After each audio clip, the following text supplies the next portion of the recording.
Everyone and welcome back. तो आज इस वीडियो में हम बिल्कुल डिटेल में डिस्कस करने वाले हैं आपके मराठास के बारे में, राइट। यहाँ पर सबसे पहले मैं आपको बता दूं कि शाहजी भोसले से लेकर यानी जब से मराठा का फाउंडेशन हुआ वहाँ से एंग्लो मराठा राइवलरी तक यानी कि मराठा के डिसइंटीग्रेशन तक यहाँ पर हम बात करेंगे। ये एक नोट्स अगर आप डाउनलोड करना चाहें तो आप टेलीग्राम से डाउनलोड कर लेना। क्रिप्स नोट है, बहुत ही शॉर्ट फॉर्म में नोट्स है, बट इंपॉर्टेंट पॉइंट्स इसमें ऐड किए गए हैं जो आपके कॉम्पिटेटिव एग्जाम के लिए बहुत ही इंपॉर्टेंट है, राइट। अभी आप देखना आगे चलकर। तो सबसे पहले बात करते हैं हम शाहजी भोसले की। ये जो है शिवाजी के फादर साहब थे। अगर हम इनके बारे में या इनकी पर्सनालिटी के बारे में बात करें तो इनका जो कार्यकाल था 1594 से लेकर 1664 तक, इनका बर्थ डेट है 1594 और 1664 तक बेसिकली ये थे। इनको मिलिट्री एडवेंचरर या एडवेंचर्स करना बहुत पसंद था। इससे पहले इन्होंने अहमदनगर, बीजापुर और मुगल कोर्ट में भी काम कर चुके थे। अब बात आती है जागीर की, तो इनका पुणे और बेंगलोर में जागीर था और यही फाउंडेशन बना for the expansionist policies of the Shivaji. जैसे होता क्या है, अगर आप घर बना रहे हैं तो पहले क्या होता है, बुनियाद बनाना पड़ता है, राइट। तो बुनियाद बनाने का काम जो किया था वो किया था शाहजी भोसले ने, बट उसके बाद जो महल खड़ा किया गया वो किया किसने, शिवाजी ने, राइट। तो मेन अगर हम बात करें तो मेन फाउंडेशन जो रखने वाले थे वो कौन थे, शिवाजी थे, ठीक है। इन्होंने ही क्या किया था, पहला बात इन्होंने कुछ फोर्ट्स पर अपना कब्जा किया। जैसे एक तोराना फोर्ट्स है, 1646 में इनका कब्जा हुआ। उसके बाद रायगढ़ और फिर पुरंदर, ये सारे कुछ फोर्ट हैं जहाँ पर इन्होंने कब्जा किया, राइट, उसको कैप्चर किया। एक और भी इनका टैक्टिक्स थी, गोरिल्ला वारफेयर। एक तो आपको याद होगा बेसिकली बाजीराव द्वितीय, राइट, बाजीराव सेकंड, एक ये और उससे पहले शिवाजी। ये दो मराठा की हिस्ट्री में ऐसे दो लोग थे जो गोरिल्ला वारफेयर में काफ़ी एक्सपर्ट थे, राइट। और गोरिल्ला वारफेयर को कुछ और नाम दिया जाता है जो एग्जाम में जनरली पूछा जा सकता है, क्या कहते हैं इसको, गनवी कावा। तो इसको भी नोट करते हुए चलना। इसके बाद मैं बता दूं, मुगल्स ने 1659 में अफजल खान को भेजा शिवाजी को कैप्चर करने के लिए, बट अफजल खान यहाँ पर डिफीट हुए। और उसके बाद में इन्होंने भेजा मान सिंह को, ठीक है, राजा मान सिंह को। जब राजा मान सिंह को भेजा तब इन्होंने साइन किया ट्रीटी ऑफ पुरंदर 1665 में। ट्रीटी ऑफ पुरंदर बेसिकली था क्या, तो यहाँ पर शिवाजी के अंडर 35 फोर्ट थे, इसमें से 23 फोर्ट्स मुगल्स के अंडर में आ गए और जो बाकी बचे 12 फोर्ट्स वो शिवाजी के अंडर में रह गए। लेकिन जिस फोर्स से ज़्यादा इनकम होती थी, उसके एरिया से जिसमें ज़्यादा इनकम होती थी, वो मुगल के हाथ में चला गया था। उसके बाद इनको इसी ट्रीटी के अकॉर्डिंग बेसिकली जाना था मुगल कोर्ट में। मुगल कोर्ट में गए, औरंगजेब ने इनके साथ कुछ अच्छा व्यवहार नहीं किया और इनको कुछ बंदी बनाने की योजना भी बनाई। हुआ क्या होता है कि ये वहाँ से आगरा से 1666 में भाग जाते हैं, ठीक है, वहाँ से निकल लेते हैं चुपके से। और फिर उसके बाद में रायगढ़ में 1674 में ये अपने आप को छत्रपति डिक्लेयर करते हैं, यानी क्या होता है, अब ये मराठा के हेड बने, राइट। अब इनके अंडर में एक अष्टप्रधान काउंसिल होता था, यानी 8 मंत्रियों का काउंसिल। जिस तरह आज काउंसिल ऑफ मिनिस्टर होते हैं उसी तरह इनके टाइम पर भी अष्टप्रधान काउंसिल होता था, जिसमें 8 काउंसिल्स के मेंबर होते थे या मिनिस्टर होते थे। उनका पोर्टफोलियो यहाँ पर दिया गया है जो एग्जाम में आता रहता है। जैसे पेशवा, पेशवा का क्या काम था, जो प्राइम मिनिस्टर थे, जनरल एडमिनिस्ट्रेशन थे। अभी हम पढ़ेंगे पेशवा का हिस्ट्री अलग से कि साहू के डेथ के बाद में पेशवाशिप कैसे चला। फिर अमात्य होते थे या मजूमदार भी कहा जाता, जो फाइनेंस और अकाउंट संभालते थे। सचिव होते थे जो करस्पॉन्डेंस होते थे। मंत्री होते थे जो बेसिकली इंटेलिजेंस और रिकॉर्ड देखते थे। सेनापति जो मिलिट्री कमांडर। सुमंत या दाबिर, ये कई एग्जाम में पूछा जा चुका। सुमंत या दाबिर जो थे फॉरेन अफेयर्स थे। न्यायाधीश जस्टिस डिपार्टमेंट और पंडित राव रिलीजियस और चैरिटेबल मैटर्स संभालते थे। तो ये बेसिकली आज की तरह ही काउंसिल ऑफ मिनिस्टर था। अब बात करते हैं इनको अर्निंग कहाँ से होती थी। तो इनका लैंड रेवेन्यू फिक्स था 1/3 ऑफ द प्रोड्यूस। जितना आपने प्रोड्यूस किया उसका क्या होगा, 1/3 ये इनका हो जाएगा, राइट। और ये कैश में करेक्ट होता था। इसके अकॉर्डिंग और भी था, चौथ 1/4 यानी 25% और सरदेशमुखी 10%। अब चौथ और सरदेशमुखी में डिफरेंट क्या होता है ये जानना बहुत जरूरी है। देखिए जो चौथ होता था चौथ जो उसकी नेबरिंग टेरिटरी होती थी, ये मराठा है, और इसकी जितनी भी नेबरिंग टेरिटरी होती थी यहाँ से 1/4 या 25% चौथ लिया जाता था। तो सरदेशमुखी क्या है? सरदेशमुखी बेसिकली मतलब होता है सिंपल सा, जब आप किसी को अपना राजा मान लेते हैं तो फिर अपने आप क्या हो कि कुछ आप कंट्रीब्यूट करते हैं, कुछ आप कंट्रीब्यूशन देते हैं, ठीक है, उस राजा को, तो ही सरदेश मुखी था। ठीक है, सरदेश मुख यानी जो उस देश का मुखिया होता है, ठीक है, उसको दिया जाता था। तो ये इसमें फ़र्क होता है। अब मिलिट्री की बात करते हैं। तो मिलिट्री में एक थी कैवलरी। कैवलरी में दो टाइप के मिलिट्री होते थे।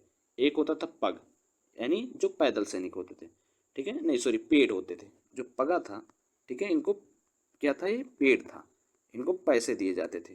और जो दूसरा था सिलेदार, ठीक है, सिलेदार उनका बेसिकली क्या काम था कि जो जागीर बेस्ड होते थे। अब इसको भी हम थोड़ा सा अच्छे से समझ लेते हैं। तो पगा जो थे कैवलरी में उनको हायर किया जाता था, ठीक है, सैलरी पर। और जो सिलेदार होते जागीर, जैसे किसी को एक जागीर मिली, अब ये कुछ क्या करेंगे, इसमें मिलिट्री मैन मेंटेन करेंगे, राइट, मिलिट्री मैन मेंटेन करेंगे, और जब ज़रूरत पड़ेगी तो फिर सारे जागीरदार युद्ध के लिए तैयार होंगे। ठीक है, तो ये दो टाइप की कैवलरीज थी। इसके साथ इनके अंडर में 300+ फोर्स भी थे। अब एक है नेवी का डेवलपमेंट। शिवाजी के बाद, शिवाजी के टाइम पर ही नेवी का डेवलपमेंट काफ़ी हुआ, लेकिन शिवाजी के बाद आप देखेंगे तो नेवी का जो डेवलपमेंट था वो काफ़ी नीचे स्तर पर पहुंच गया और डिक्लाइन होने लगा। तो नेवी का जो डेवलपमेंट था वो हुआ किसके अंदर, तो वो हुआ था कान्हाजी आंग्रे। ठीक है, इन्हीं के अंडर में नेवी का डेवलपमेंट हुआ था। अब कुछ जुडिशियल और रिलीजियस की बात कर रहे थे।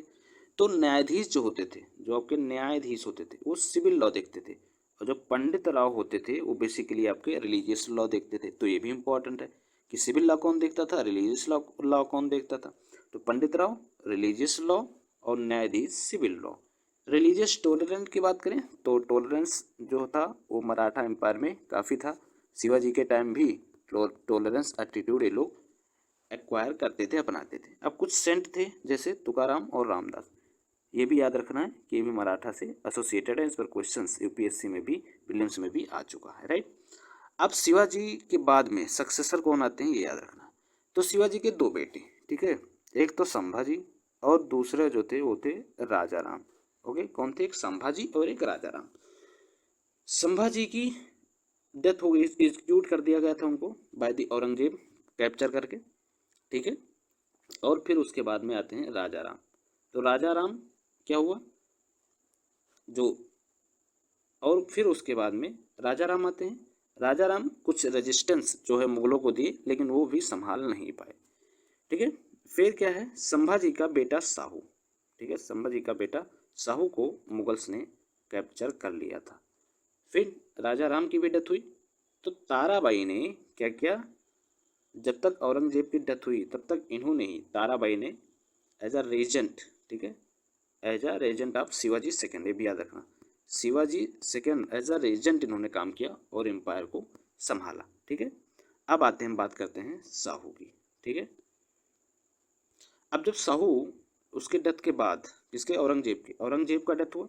ठीक है, तो साहू को छोड़ दिया बहादुर शाह जफर ने, ठीक है, sorry Bahadur Shah second, sorry Bahadur Shah ने उनको जो है छोड़ दिया, ठीक है, कि मराठा से हमारा रिलेशन सुधर जाए। लेकिन उससे पहले मैं आपको बता चुका हूँ कि तब तक ताराबाई जो है एज अ रेजेंट काम कर रही थी, ठीक है, संभाल रही थी।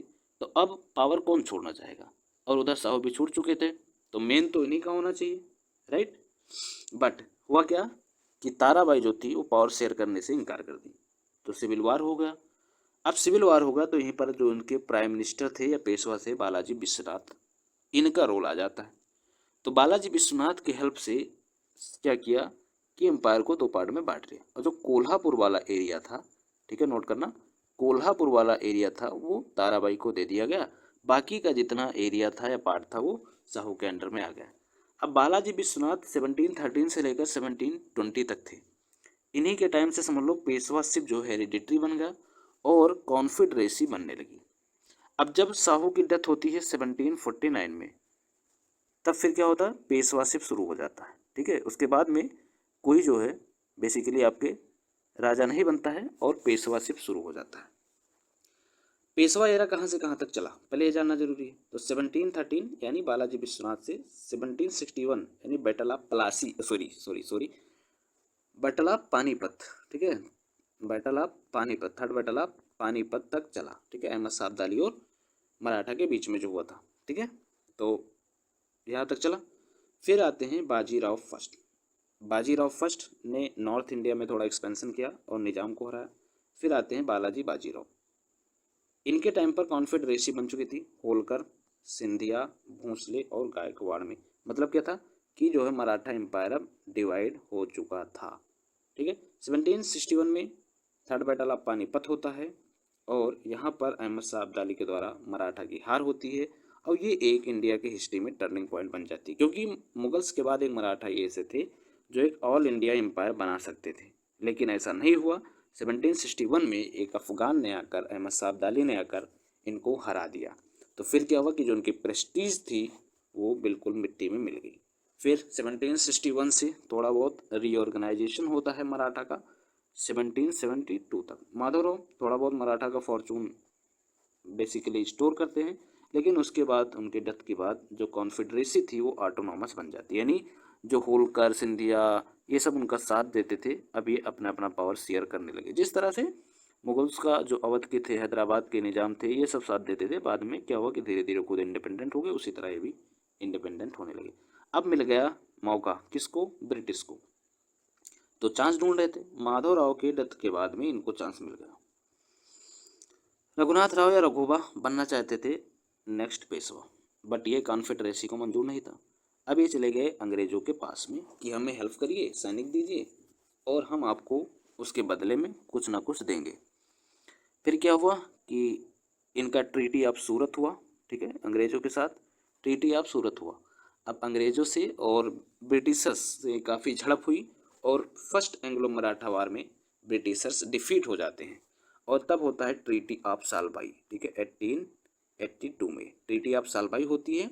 इसमें 20 साल का एक इंटरवल पीरियड मिल जाता है, जो मेरे ख्याल से, मेरे ओपिनियन से ब्रिटिशर्स को प्रिपेयर करने के लिए काफ़ी था और स्टेटस को मेंटेन कर लिया जाता है।